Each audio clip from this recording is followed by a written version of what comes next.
Hello, good evening, नमस्कार। मेरा नाम है आरजे राज। आप देख रहे हैं 1100th एपिसोड यानी कि 1100 episode of Nagpur most happening Facebook live show, जिसका नाम है राज की बात सुपर हीरोज के साथ। Really want to thank Parekh brothers jewellers present super heroes of Raj ki Baat on Nagpur most happening Facebook live show. धन्यवाद करता हूं मैं नवेद्यम का, उत्तर दक्षिण रेस्टोरेंट का, नवेद्यम ग्रुप का, जो इस शो को सपोर्ट करते हैं। बहरहाल हम कई दिनों से ये इस शो को देख रहे हैं, बहुत सारे ऑफिसर से मुलाकात कर रहे हैं, उनकी ज़िंदगी, उनके जीवन के बारे में बात करेंगे। ऐसे ही ऑफिसर से आज मुलाकात हो रही है जो वैसे तो उनका पूरा जन्म मुंबई में हुआ, मुंबई में पली बड़ी हुई, विवाह हुआ, डिपार्टमेंट में आई और डिपार्टमेंट में एक बड़ा रोल अदा किया उन्होंने। अब उनके ऊपर एक बड़ी जिम्मेदारी है एक ऐसे पुलिस स्टेशन की जो नागपुर के अब बढ़ते हुए इलाकों में से एक है और नागपुर पुलिस के लिए एक बहुत बड़ा कंसर्न भी, और इसीलिए ये जिम्मेदारी इस सुपर हीरो को मिली है। चलिए मुलाकात करते हैं the very very cooperative and the madam cool sir, जिन्हें कहते हैं आशा लता खापरे मैम, जो है senior PI of Batwada police station. Ma'am नमस्कार। नमस्कार मैम, स्वागत है आपका राज की बात में। जय हिंद। जय हिंद मैम। मैम, सबसे पहले तो धन्यवाद कि आप हमारी एक सुपर हीरो हैं, लेकिन सुपर हीरो की जो कहानी है वो हम डेफिनेटली आपसे जानना चाहेंगे। तो मैम, कहाँ से शुरू करें? जन्म मुंबई में हुआ, वहीं से शुरू करते हैं। ऑब्वियसली जी। नमस्कार, मेरा नाम आशा लता गणेश खापरे, मेरा पहले का सरनेम वाड़िंबे है। मैं कल्याण से हूँ प्रॉपर। आपको मालूम है बॉम्बे की लाइफ कितनी फास्ट रहती है जी। उसी लाइफ से वहाँ से शुरू हुआ है। कभी एमपीएससी यूपीएससी मालूम नहीं है, नजदीक ही जॉब लगता है, नजदीक ही कॉलेज रहता है, नजदीक स्कूल रहता है जी। ये सब बातें हमें एज इट इज फ्लो में चलते ही रहते हैं। ट्रेन हमारा रूटीन रहता है जी। उसी में जब मैं एमएससी पार्ट 1 में थी 2003 में, एमपीएससी की पीएसआई के लिए ऐड आई।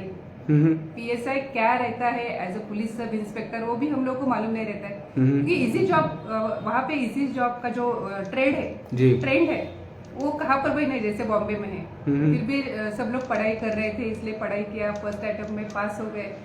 और जब ट्रेनिंग जाने का दिन आया 2006 में, 1 सितंबर 2006, आज मुझे 16 साल हो गए यहाँ पे एज अ पुलिस ऑफिसर करके। तब ऐसा लगा कि जाना चाहिए, कर सकते हैं। बाद में सोचा देखते 1 साल जाकर तो आते हैं देखते, कभी हॉस्टल लाइफ नहीं एंजॉय किया ना, कभी बाहर गए हैं, तो एक बार हॉस्टल लाइफ भी एंजॉय कर लेंगे। और पूरे महाराष्ट्र के सब पब्लिक रहते हैं, लोग रहते हैं, सबसे मिलेंगे जी। मैं वैसे बॉम्बे की हूँ, लेकिन थोड़ी शाय थी तभी, तो थोड़ा विलेज अटैचमेंट, थोड़ा बॉम्बे स्टाइल और थोड़ा मिक्सअप था। जाने के बाद ऐसे सोचा 1 सितंबर 2006 में जितना दिन होगा उतना दिन ट्रेनिंग करेंगे जी, जितना हो सके, क्योंकि मोस्ट प्रोबेबली क्या होता है कि लड़कियां थोड़ी सी नाजुक, थोड़ी सी ये रहती है, तो उसके हिसाब से बोला जितने दिन हो सकता है ट्रेनिंग। और ट्रेनिंग घर में कोई भी पुलिस नहीं है, एज अ पुलिस कांस्टेबल भी नहीं है, एज अ पुलिस ऑफिसर भी नहीं है। हमारा बड़ा कंबाइंड जॉइंट फैमिली था, लेकिन कोई भी एज अ पुलिस भी कोई भी नहीं था, इसके लिए कुछ भी मालूम नहीं था। फिर भी फर्स्ट अटेम्प्ट में ट्राई सक्सेस हो गए, इसलिए ट्राई किया, ट्रेनिंग में गए, ना करते करते 12 महीने का ट्रेनिंग भी कंप्लीट किया। हमारे साथ 60 गोवा के कैडेट थे, 60 एक सर्विसमैन थे। हम लोग को छोटे बच्चों की तरह संभालते थे। हमें फिजिकल में कुछ इतराज हो तो हमें बोलते थे नहीं करना चाहिए, आप ये जॉब में आए हैं तो अभी आपको ये करना है। बहुत लोगों को ये जॉब मिलता नहीं। जब हम लोग थे तब 5 लाख में जब 500 गिनते हैं, यानी इतना बड़ा इसमें यानी डिफरेंस होता है कि जब 5 लाख लोग एग्जाम देते हैं प्री, तो उसमें 500 सिलेक्ट होते हैं लास्ट तक इंटरव्यू के बाद। तो ये जो फर्क है उसमें हम लोग आए हैं। तो ये कभी भी याद रखना चाहिए कि हम इतने बड़े स्ट्रगल करके आए हैं। शायद हमें इजी लगता होगा कि हम आ गए हो गया, लेकिन ऐसे नहीं है, हम बहुत बड़ा स्ट्रगल करके आए हैं, ये कभी भी याद रखना चाहिए। तो जब सिलेक्शन हुआ और आप ट्रेनिंग के लिए मानसिक रूप से कहीं ना कहीं तैयार हो गई थी, परिवार के लोग क्या कह रहे थे? क्या वो तैयार थे? एक्चुअली हमारा जॉइंट फैमिली था, लेकिन मेरे जो पिताजी थे तो मैं 10th में थी तभी गुजर गए थे। जो मेरा 10th का फर्स्ट पेपर था उसी दिन मेरा पिताजी का फेटल एक्सीडेंट हुआ था जी। तो पारिवारिक जवाबदारी थी, लेकिन एक अच्छी अपॉर्चुनिटी आने के बाद जाना चाहिए जी। हाँ, तो परिवार ने हमें सिखाया था। हमारी फैमिली में आज भी 21 लोग हैं, मेरी के फैमिली में सब गवर्नमेंट सर्वेंट है, चाचा वगैरह। तो उन्होंने तभी भी मुझे वही बोला था, आपको करना है तो आप जा सकते हैं, आपको नहीं करना है तो आप नहीं जा सकते। ऐसा जैसे सोचते हैं कि बाबा लड़की ने जाना चाहिए, नहीं जाना है, ऐसा कुछ नहीं। उन्होंने मुझे जब सिलेक्शन हुआ तभी बोला, आपको जाना है आप जा सकते हैं, आपको नहीं जाना है आप नहीं जा सकते। बट आपको फैसिनेट क्या किया मैम? पुलिस की वर्दी फैसिनेट करी, ये प्रोफेशन आपको ऐसा लगा कि आप कर सकती हैं, या फिर फिल्मों में पुलिस वालों को देखा था तो कहीं ना कहीं वो हेमा मालिनी का किरदार, वो रेखा का किरदार कहीं ना कहीं अपील किया? एक्चुअली मैं कल्याण में बिरला कॉलेज में थी और मुझे बुक्स पढ़ने का बहुत अच्छा शौक है पहले से ही जी।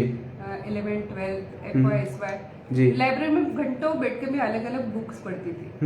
बुक्स ने कहाँ पर तो मुझे बोला कि आप कॉम्पिटिटिव एग्जाम्स दे सकते हैं जी, एक ऑफिसर हो सकते हैं। उसमें जो पुलिस ऑफिसर है उनके जो मेरे बुक्स पढ़े उसकी वजह से कहा तो मैं यहाँ तक आकर पहुंची। मैम पहली पोस्टिंग कहाँ थी?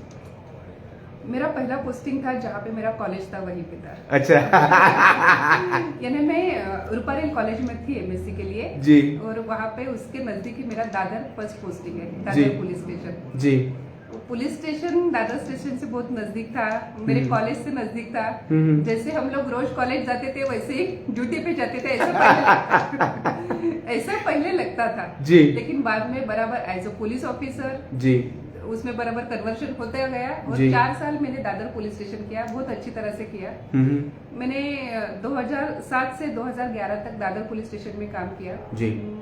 उसके बाद मुलुंड ईस्ट नौकर पुलिस स्टेशन में किया। उसके बाद मैंने धारावी पुलिस स्टेशन किया। अरे बाप। हाँ, मैंने बॉम्बे में नॉन एग्जीक्यूटिव ब्रांच कभी किया नहीं था, पुलिस स्टेशन ही किया था और अच्छे पुलिस स्टेशन किया था। वहाँ पे बहुत अच्छा एक्सपीरियंस मिला, सीनियर्स बहुत अच्छे मिले, DCPs बहुत अच्छे थे, सब लोगों से कम्युनिकेशन यानी कम्युनिटी पुलिसिंग क्या होता है वो सच में बॉम्बे में समझ में आया। उसकी वजह से मेरा आज भी मेरे जो पुलिस कांस्टेबल्स मेरे जो साथ में काम करने वाले हैं उनसे बात करने का तरीका कुछ अलग है। मैम ये जो बात है कि बात एक्सपीरियंस एक ऐसा मिला, क्या मैम जो जिन पुलिस स्टेशन में आपने काम किया वो पुलिस स्टेशन में इसे किस किस्म की आपको एक इंटरनल ट्रेनिंग मिल रही थी वाइल यू वर वर्किंग, जिसकी वजह से आपको ऐसा लगता है कि आज अब एक अलग सी ऑफिसर है जो आपको कहा जाता है मैडम कूल आपको कहा जाता है? मैं ऐसा दिल पे हाथ रख के ऐसा बोल सकती हूँ कि मुझे कम्युनिटी पुलिसिंग बहुत अच्छी तरह से समझने को मिला और सीखने को मिला मेरे सीनियर्स से बॉम्बे में। उसके वजह से मैं मेरे पुलिस कांस्टेबल के साथ, मेरा भाई है, मेरा इसी तरीके से बात करती हूँ। वो मुझसे कुछ अलग तरीके से बात करेंगे तो चलेगा कि हमारी मैडम है, लेकिन मैं हर किसी को कंसीडर करके ही बात करती हूँ। उसका कुछ नुकसान होना नहीं चाहिए, उसके फैमिली में कुछ प्रॉब्लम नहीं आना चाहिए, उसके जॉब में कुछ प्रॉब्लम नहीं आना चाहिए और ना उसके वजह से किसी और को प्रॉब्लम आनी चाहिए। मैम धारावी जैसा पुलिस स्टेशन जो कहते हैं कि देश का सबसे बड़ा स्लम, बड़ा टफ काम होता है वहाँ पर जिनको भी डेप्यूट किया जाता है, किस किस्म का एक्सपीरियंस रहा? धारावी का एक्सपीरियंस बहुत ही बढ़िया रहा। वहाँ पे सीनियर्स बहुत ही अच्छे मिले थे और वहाँ पे रोज का कुछ अलग मोटो था काम करने का, मोडस कुछ अलग रहेगा एक्विस का और हमारा काम करने का मोटो भी कुछ अलग रहता है वहाँ पे मैंने 1.5-2 साल काम किया। जैसे हम लोग मराठी में बोलते हैं कि 18 पगड़ जाती जी, वो सब वहाँ धारावी में देखने के लिए मिलती है। वहाँ हर रोज एक त्योहार रहता है, हर रोड पे कुछ ना कुछ चालू रहता है जी। और दंगे फसाद ये जो कहाँ चालू होगा कहाँ खत्म होगा कुछ पता ही नहीं चलता जी। और जैसे सबको मालूम है कि आशिया की बहुत बड़ी झोपड़पट्टी है वहाँ पे स्लम, लेकिन स्लम सिर्फ आप लोगों ने ऊपर से देखा है कैमरे में, कभी अंदर जाकर देखा नहीं होगा। अब देखना चाहिए वहाँ पे छोटे से छोटे घर में यानी 5x10 10x10 की झोपड़ी रहेगी, वो भी उसके ऊपर एक मजला, उसके ऊपर एक मजला, और वहाँ पे बैठने वाला, वहाँ पे रहने वाला हर एक आदमी काम करता है। यानी हमें लगता है कि वो झोपड़पट्टी है आशिया की सबसे बड़ी, लेकिन उतना ही उसकी प्रोडक्टिविटी है। मैम क्योंकि आपने पुलिस स्टेशंस में काम किया है आपने, जब क्रिमिनल्स को पकड़ के लाया जाता था उसमें कई सारे ऐसे ऑपरेशंस थे जिसका आप खुद भी हिस्सा बनी हैं। मैम, किस किस्म की मानसिकताएं लोगों के दिमाग में चलती हैं क्राइम करने के लिए, क्या सोचती हैं? इंसिडेंट कुछ भी रहने दो, लेकिन इंस्टेंट माइंड जो रहता है, अचानक आने वाली सोच, वही क्राइम के लिए ज्यादा से ज्यादा उठाव देती है। यानी हम कितना भी बोले कि ये क्राइम करता है, लेकिन उस टाइम के उसके मन में क्या चालू है, उस टाइम इंसिडेंट के टाइम पे उस पे रहता है कि वो अभी क्या करने वाला है। वो आरोपी है, वो सुधर भी सकता है, वो आरोपी है, वो बिगड़ भी सकता है। उसके साथ उस टाइम पे, वो घटना के टाइम पे क्या हुआ है, उसको किसने बहुत बुरी तरह से गाली दी है, बहुत बुरी तरह से उससे बात की है, उसके ऊपर तय रहता है कि वो आगे क्या करने वाला है। मैम, जो क्रिमिनल होता है उसको, क्योंकि आप कम्युनिटी पुलिसिंग करती हैं और उसमें आपने बहुत गहराई से अपनी उस पर मंथन किया है। मैम, जो क्रिमिनल होता है उसको सोसाइटी एक अलग निगाह से देखती है। गलत किया, एक बार पकड़ा गया तो जीवन भर के लिए उस पर मैम ठप्पा लग जाता है। आप इसको किस तरह से देखती हैं? इसमें एक्चुअली जो हमारे जो वरिष्ठ अधिकारी है, उनकी इसके बारे में अच्छी सोच है कि जो आरोपी रहते हैं उनको दत्तक लेना चाहिए, उनको रोज कम्युनिकेट करना चाहिए। उनको जितना हम इंट्रोगेट करेंगे किस तरीके से कि उनके फैमिली के तरह उनसे बात करेंगे, आज तू क्या कर रहा है, कुछ नहीं कर रहा है, तो थोड़ा बहुत तो उनका नेचर से, उनका जो नेचर है क्रिमिनल नेचर, थोड़ा सा चेंजेस, बदलाव लाने के लिए हम कहाँ पे तो कारणीभूत होते हैं। दत्तक आरोपी योजना करके जो है उसका थोड़ा इसमें फायदा हो जाता है। मैम, पहले पुलिस स्टेशन में, उसके बाद फिर आप नागपुर कब आई, और नागपुर में जब ट्रांसफर हुआ तब कौन से डिपार्टमेंट में हुआ? मैं 2016 में एक्चुअली पूना में स्टेट सीआईडी में आई थी। तो उसके बाद 2019 में यहाँ पे आई। स्टेट सीआईडी में भी ईओडब्ल्यू में थी मैं, राइसोनी ग्रुप का जो फ्रॉड था उसके इन्वेस्टिगेशन की नोडल ऑफिसर थी। अच्छा। हाँ, उसके बाद मैं 28 अगस्त 2019 में नागपुर में आई हूँ। दिल पे पत्थर रख के? नहीं, पत्थर रख के नहीं मैम, लेकिन आपका विवाह हुआ इन सालों में, बीच में 2011 में मेरा शादी हुआ। हाँ, मुझे 2 बच्चे हैं, एक 11 साल की लड़की है और 6 साल का लड़का है मेरा। और मैम, इतने छोटे बच्चों की जिंदगी के सबसे खूबसूरत पल जो होते हैं उसमें माँ का एक बहुत बड़ा योगदान होता है और माँ एक बहुत बड़ा रोल प्ले करती है। आप बच्चों को वहाँ पूना में रख के नागपुर आई मैम, आपको लोग तो, मतलब परिवार आपको कुछ कहता नहीं? मुझे पता है मैं आपसे बड़ा इमोशनल सवाल पूछ रहा हूँ, लेकिन इमोशनल सवाल इमोशनल है जी। ये पूरा आप जो बोल रहे हैं, इसमें जो मैं बोल रही हूँ उससे ज्यादा आपको समझ में आ रहा है मैं क्या बोलने वाली हूँ जी। जब मेरा शादी होने के बाद मेरे 2 बच्चे हैं, जो 3-3.5 साल का होने के बाद मैं जब नागपुर में आती हूँ जी, तो मेरा कुछ अलग, जो दिल पे पत्थर रखने का प्रोसेस है, कुछ अलग तरीके से हो गया ना, प्रैक्टिकली हो गया। बिल्कुल। यानी मुझे आना तो है जी, लेकिन बच्चों को लाना भी नहीं है जी। तो फिर इसके लिए क्या कर सकते हैं? उसके लिए मेरे हस्बैंड ने मेरा बहुत अच्छी तरह से मेरा साथ दिया। मेरे ग्रैंड जो है सास ससुर है, वो अपने ग्रैंड पेरेंट्स, इसको डॉक्टर्स और इसको मेरे ग्रैंड पेरेंट्स जो है मेरे बच्चों को बहुत अच्छी तरह से संभालते हैं, बहुत ही अच्छी तरह से। मैं कहा तो कमी हूँ कि बच्चों को रोज सुबह उठाना, उनको ब्रश करना, उनको नहलाना, उनको स्कूल में भेजना, जो मुझे करना चाहिए वो मेरे हस्बैंड कर रहे हैं। तो ये कहा तो लगता है कि इमोशनली मैं उनसे अटैच रहूंगी क्या? 3 साल में जो उनका बेसिक नीड्स है, जो स्टार्टिंग पॉइंट है, उसमें मैं नहीं हूँ। वो कहा तो मुझे रोज सुबह उठने के बाद याद आता है। मैम, भले ही हमारे पुलिस डिपार्टमेंट जो सीनियर ऑफिसर्स होते हैं वो अपने जूनियर ऑफिसर्स का बहुत ध्यान रखते हैं, उनके इमोशंस की भी कदर करते हैं, बट क्या आपको कहीं ना कहीं ऐसा लगता है कि जो महिला ऑफिसर्स हैं, फीमेल ऑफिसर्स हैं, उनके इस इस पहलू को भी थोड़ा सा और अच्छे से देखना चाहिए?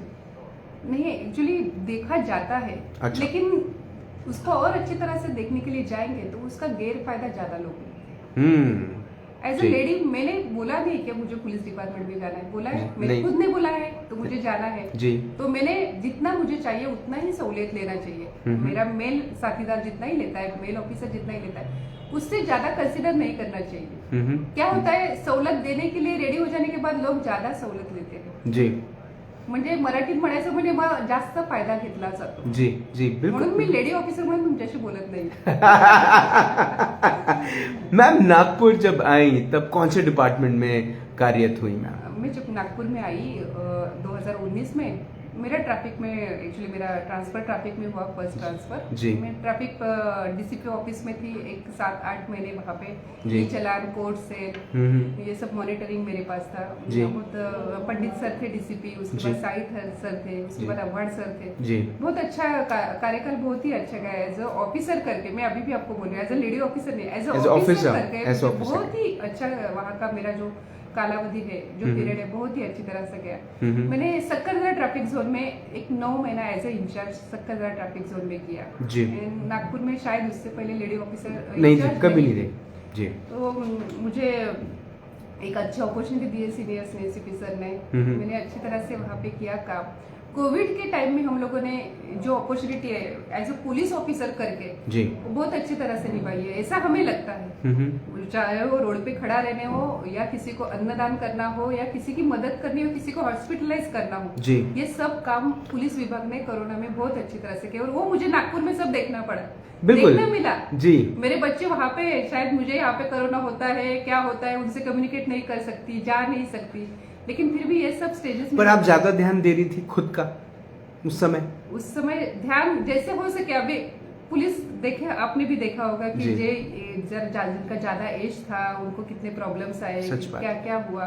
लेकिन जितना हम लोग प्रिकॉशन खुद के लिए लेना ही चाहिए. हमारे बच्चे छोटे हैं, तो कोरोना ने वो सिखाया हमें जी कि पुलिस हो लेकिन आप भी इंसान हो. बिल्कुल. पर मैम कभी सोचा नहीं थे ना कि इस किस्म का टाइम भी आएगा, और पुलिस जो रोजाना क्रिमिनल्स के पीछे भागती है, या ट्रैफिक ऑफेंडर्स के पीछे भागती है, या नियंत्रण में चीजें रखने की कोशिश करती है, वो इस किस्म की कम्युनिटी पुलिसिंग में आएगी. ये सोसाइटी के लिए इतना काम करेगी during the time of Covid, जब आप लोगों की मदद कर रहे थे खाना पहुंचाने में. जब कोविड को तो इतना ही बोल सकते हैं कि मौत का सन्नाटा जी. कुछ भी बोलो उसमें, बाद में मेडिसिन निकले, ये हुआ वो हुआ, लेकिन एक टाइम फ्रैक्शन था. एक कुछ ऐसा 2 या 3 महीने ऐसे थे कि वो कुछ किसी के दिल में और कुछ आ ही नहीं सकता. सच बात है, सच बात. मैम ट्रैफिक में काम करने के बाद आपको वाठोड़ा पुलिस स्टेशन की जब जिम्मेदारी दी गई, तो क्या चल रहा था दिमाग में? एक्चुअली मैंने एज ए इंचार्ज करके काम नहीं किया था पहले, as a police station incharge ji. लेकिन जब से मैं एपीआई थी तब से एज ए एडमिन पीआई करके मैंने धारावी में काम किया था, नौकर मुलुंड में काम किया था, तो वो एक्सपीरियंस था मुझे. लेकिन एक पीआई एज ए इंचार्ज करके एक्सपीरियंस मुझे फर्स्ट टाइम माननीय सीपी सर की तरफ से यहाँ पे मिला जी. तो उनको भी धन्यवाद देना चाहती हूँ जी. और यहाँ पे जब आई तो जैसे शुरुआत होती है सब चीजों की, वैसे मुझे एक शुरुआत करनी पड़ेगी. ये करना है, वो करना है, ये करना है. फ्लो चार्ट मुझे खुद को बनाना पड़ा पहले जी जी. क्योंकि ये एक्सपीरियंस बहुत अलग रहता है. करते करते करते आप मुझे 2 साल यहाँ पे हो रहे हैं. मैम जब नई आई थी तब वाठोड़ा एरिया का रिसर्च वगैरह सब किया था आपने? मैं सक्करदरा ट्रैफिक में होने की वजह से मुझे वाठोड़ा बहुत अच्छे तरीके से मालूम था. अच्छे तरीके से रोड सब अच्छी तरह से मालूम जी, थे जी जी. तो उसकी वजह से मुझे वाठोड़ा मालूम था कि कितना बड़ा प्रीमाइसेस है, क्या है, आउटर रिंग रोड है, उसके बाद में उसका नागपुर ग्रामीण का एरिया है.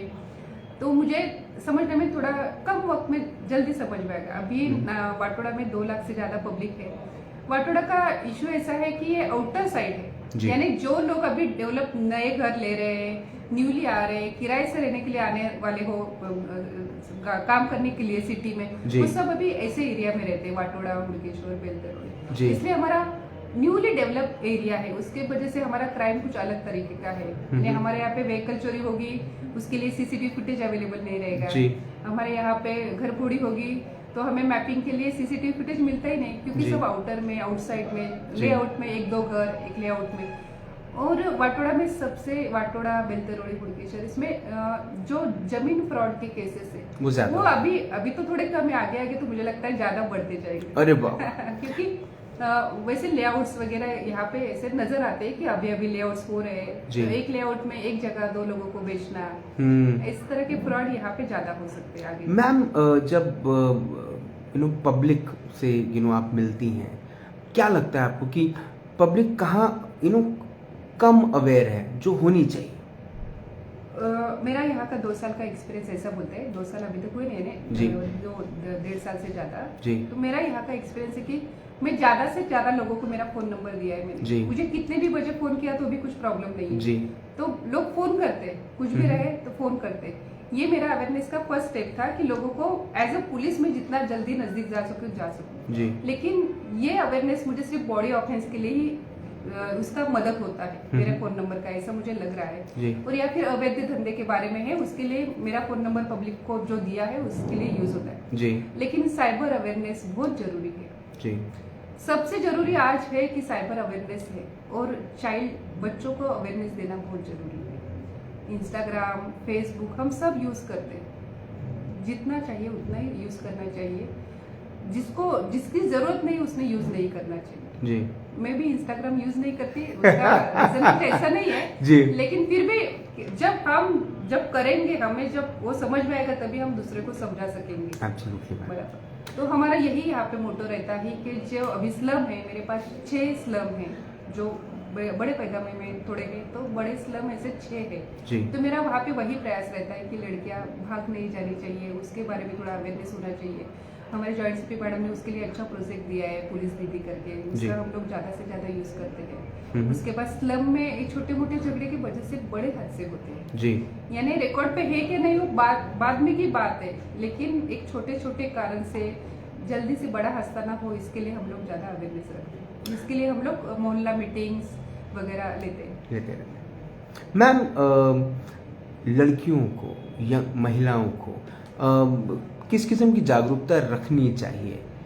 क्योंकि मैम समय के साथ हम देख रहे हैं कि ऑफेंस बहुत सारी विमेन या लेडीज भी क्राइम की तरफ आकर्षित हो रही हैं, इजी मनी की तरफ आकर्षित हो रही हैं। उन्होंने किन चीज़ों के बारे में सचेत रहना चाहिए? अभी जैसे हम लोग बोलते हैं ह्यूमन ट्रैफिकिंग, तो इसमें कैसे, इसमें हम लोग एक रहता है कि उनको कुछ तो बहलाया फुसलाया जाता है जी। लेकिन उनको आगे मालूम नहीं था आगे क्या होने वाला है जी।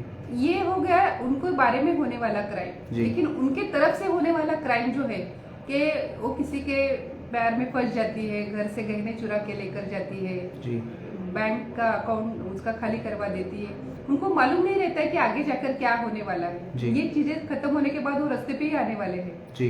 वो क्या लीगल मैरिज करते हैं नहीं करते हैं वो अलग बात है, 18 साल के आगे होने की वजह से। लेकिन ये सब बातें उनको कितना भी समझाया आप लड़कियों को उस उम्र में, उसको बोलते हैं कुमार अवस्था जो है, कुमार अवस्था में, क्योंकि उनके जो हार्मोनल चेंजेस है उनके वजह से उनको ही समझाते हैं तो उनको समझते नहीं। तो इसलिए हम जब प्लेन क्लॉथ में रहते हैं तब ये बात उनको अच्छी तरह से समझाते हैं। As a police officer uniform में रहते हैं तो वो थोड़े डर जाते हैं, लेकिन एक बार ऐसी कुछ चीज हो गई, ऐसा हादसा हो गया तो हम ज्यादा से ज्यादा यूज करते हैं प्लेन क्लॉथ में। हमारी लेडी अमलदार ऑफिसर जो कुछ है वो जाए, उनसे बात करे। स्पेशली मैं जो भी लड़कियों की केस आती हो तो उनको मेरे केबिन में बिठा कर थोड़ा पानी, चाय, थोड़ा सा चॉकलेट्स, ऐसा ये करके बात करते करते कि तुम्हारी मम्मी से क्या प्रॉब्लम है, तुम्हारे पापा से क्या प्रॉब्लम है, और उसके बाद पता चलता है वो लड़की क्यों भाग गई है। ऐसे नहीं है कि वो क्यों भाग गई, लड़के के साथ क्यों भाग गई, तो नहीं, वो घर से क्यों भाग गई, उसका रीजन ढूंढ निकालना बहुत बिल्कुल बिल्कुल। Ma'am, no vacation only nation, ये जो मैंने टैगलाइन भी दिया है शो का, मैम आप इसमें कितना मानती है या कितना ये लाइन पसंद आती है या न पसंद आती है? बहुत ही पसंद है। पर वेकेशन नहीं मिलती तो बुरा लगता है, बहुत बुरा लगता है। एक्चुअली बच्चे छोटे हैं, यहाँ पे रह नहीं सकते, उनका स्कूल वहाँ पे चालू है जी। नसीब से मेरे हस्बैंड का भी 2 साल से वर्क फ्रॉम होम चालू है, वो भी मैनेजर है जी। लेकिन उसके वजह से वो पूरा टाइम बच्चों को अच्छी तरह से दे सकते हैं जी, इसलिए यहाँ हम लोग बैचलर लाइफ जी सकते हैं जी जी। तो नो वेकेशन का थोड़ा तो ये लगता है, लेकिन फैमिली साथ में रहेगी तो काम करने में और मजा आता है। तो आपको ऐसा लगता है कि फैमिली सपोर्ट बहुत जरूरी होता है इस किस्म के प्रोफेशन? मैम, एक ये सवाल कि बहुत सारे लड़कियां जो हैं वो उनकी फैमिलीज उन्हें बहुत ज़्यादा प्रोत्साहित नहीं करती कि वो पुलिस में जाए या डिफेंस में जाए, आप उन माता पिता से कुछ कहना चाहती? लड़कियों ने कोई भी हो लेकिन सर्विस करना बहुत जरूरी है। डिफेंस में जाएंगे तो उनके पहलू जो है वहाँ देखने का नजरिया जो अलग है, उसके लिए ये बात हम उनको 15 साल 16 साल की बात नहीं बोल सकते, उनको वो बात हमें उनके उम्र के 10 साल में बोलनी चाहिए। जब मेरी लड़की मेरी बहन कोई भी जब 10 साल की रहेगी तभी उनको ग्रेविटी समझ में आनी चाहिए कि मैं डिफेंस में जाऊंगी, मैं पुलिस ऑफिसर बनूंगी तो क्या होगा, मैं पुलिस में जाऊंगी तो क्या होगा। यानी उनका जो स्टार्टिंग पॉइंट है, हम लोग बोलते हैं 10 के बाद होना चाहिए, ये उम्र के 17 साल के बाद होना चाहिए, नहीं, वो जब वो 10 साल की उम्र रहती है, जब उनको लगाव रहता है कि मुझे गुड़िया से खेलना है या मुझे फुटबॉल खेलना है, वो जब तय करती है उसी टाइम पे उनको ये भी हमने तय करने का मौका देना चाहिए कि आगे जब आपको क्या होना चाहिए। पर मैम लोग कहते हैं पुलिस वालों की लाइफ नहीं होती, सच है? नहीं, ऐसा कुछ नहीं। ऐसा नहीं है? अच्छा, आप लोग भी फिल्में देखने जाते हैं, शॉपिंग वॉपिंग करते हैं? जैसे हो सके जाते हैं। मैम मेरे आखिरी के 2 सवाल, एक ये कि मैम अभी भी काफ़ी वक्त है आपके करियर में कि आप एक समय आएगा जब आप इस कार्य से मुक्त होंगी, है ना? तो मैम उस समय आप किस किस्म की ऑफिसर बन के याद रहना चाहती हैं?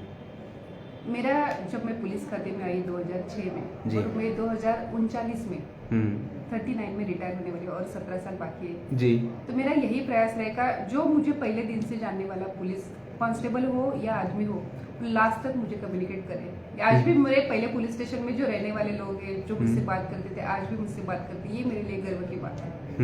मैं 16 साल में उन लोगों से जो अटैचमेंट है वही मैं जब तक हूँ तब तक रही, यही मेरा प्रयास रहेगा एज अ पुलिस डिपार्टमेंट में काम करते समय, कि कॉमन पब्लिक हो या पुलिस वाला हो, जो मेरे साथ अभी भी जुड़ा है वो लास्ट तक जुड़ा है। मैम 16 साल में किस तरह से पुलिस के काम करने के तरीके बदले और टेक्नोलॉजी ने कितना पुलिस को एडवांस कर दिया? नहीं, टेक्नोलॉजी बहुत ही जरूरी है, कंपलसरी है। एक्चुअली हम लोग अवॉइड करेंगे तो उससे कुछ नहीं होने वाला। टेक्नोलॉजी जितना यूज करेंगे उतना अच्छा पुलिसिंग होगा, यानी पुलिस उतना इम्पावर्ड होगा, उतना बढ़ेगा उसका, यानी टेक्नोलॉजी जितना यूज करेगा उतना उसका रिसोर्स बढ़ेगा। इसलिए पुलिस ने सब टेक्नोलॉजी यूज करने चाहिए और उसी तरीके से अपना काम आगे आगे लेकर चला है। पुरानी पुलिसिंग जो थी अभी वो थोड़ा थोड़ा पीछे पड़ती है। मैम ये पूरा का पूरा जो इंटरव्यू था, इसके इंटरव्यू में बहुत सारी ऐसी चीज़ें हैं जो टेक अवे हैं, लेकिन मैम जिस तरह से आप काम कर रही हैं, आप मैडम कूल लोग जिस तरह से लोग आपको कहते हैं, उम्मीद है मैम कि आप जिस तरह से याद रहना चाहती हैं आपके रिटायरमेंट के बाद, आप उस दिशा में जिस तरह से बढ़ रही हैं आप वैसे बढ़ें। आप अपना काम जिस तरह से कर रही हैं बखूबी बहुत अच्छा काम कर रही हैं, पब्लिक खुश है, आई एम श्योर आपके सीनियर ऑफिसर्स खुश हैं, और जिस तरह से लोग आपके काम को अप्रिशिएट कर रहे हैं, आने वाले वक्त में उम्मीद है कि आपके काम को और अप्रिसिएशन मिले और आप ऐसे ही अच्छा काम करती रहें और हमारी सुपर हीरो हमेशा रहें। Thank you so much. एक लास्ट टैगलाइन बोलूंगी आपको ji, be strong, be bold, be independent, be passionate. कोई भी ऑफिसर रहने दो, ये 4 चीजें याद रखेंगे तो अपनी जो सर्विस है बहुत ही अच्छी तरह से हो जाएगी। Thank you once again. Super ma'am, thank you so much. Super hero Mrs Asha Lata Khapre ma'am से मुलाकात हुई, बात हुई, उनसे बहुत सारी चीज़ें सीखने को मिली, लेकिन एक चीज़ मुझे ऐसा लगता है कि हम सब के लिए बहुत बड़ा टेक अवे है। वो क्या है? देखिए, भले ही वो जो पूरा का पूरा मोमेंट था जब मैं ये सवाल मैम से पूछ रहा था, तो कहीं ना कहीं दिल के कोने में एक अलग इमोशन जाग रहा था। मानिए, क्योंकि इंसान है ना, पुलिस ऑफिसर ने तो क्या हुआ, इंसान तो है, परिवार के लिए एक अलग किस्म की भावना रहती है, लेकिन यही वो चीज़ है शायद जो हमें कहीं ना कहीं इस बात को लेकर जगाने की कोशिश करती हैं कि हमारे सुपर हीरोज़ अपनी पर्सनल ज़िंदगी को नज़रअंदाज नहीं करते, वो बस उसे साइड में रख देते हैं। उनका पहला फोकस पब्लिक है, वो पब्लिक जो कई बार उनकी मदद कर सकती है लेकिन नहीं करते। क्यों? क्योंकि शायद पब्लिक ये सोचती है कि हम क्यों ये सब चीज़ों में पड़े। तो कभी आप ये सोच के देखिए कि अगर वो पुलिस ऑफिसर ये सोच ले कि हम ये सब चीज़ों में क्यों पड़े, तो हमारी समाज की रक्षा कौन करेगा। शायद पुलिस का जब गठन हुआ तब एक उम्मीद जगाई गई थी कि आने वाले वक्त में पब्लिक और पुलिस साथ में मिलकर समाज को एक बेहतर समाज रहने के लिए बनाएगी।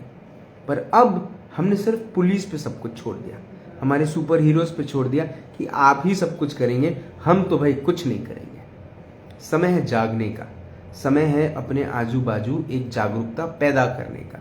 कोई क्राइम होते हुए देखें आपके पास मोबाइल है, रिकॉर्ड करें। जरूरी नहीं कि सीसीटीवी उस वक्त वहां पर हो। कोई गलत चीज कहीं हो रही है, तुरंत में पुलिस स्टेशन फोन करें, 100, सबे पता है। बड़ा क्राइम नहीं होगा, छोटे में चीजें खत्म हो जाएंगी अगर हम पुलिस का साथ दें। उम्मीद है कि आप भी हमारे सुपर हीरोज का साथ दें और उनके इस किस्म के पूरी की पूरी कोशिश में उनका योगदान दें। आपसे फिर होगी मुलाकात दिन राज की बात, तब तक जिंदा रहें। जय हिंद।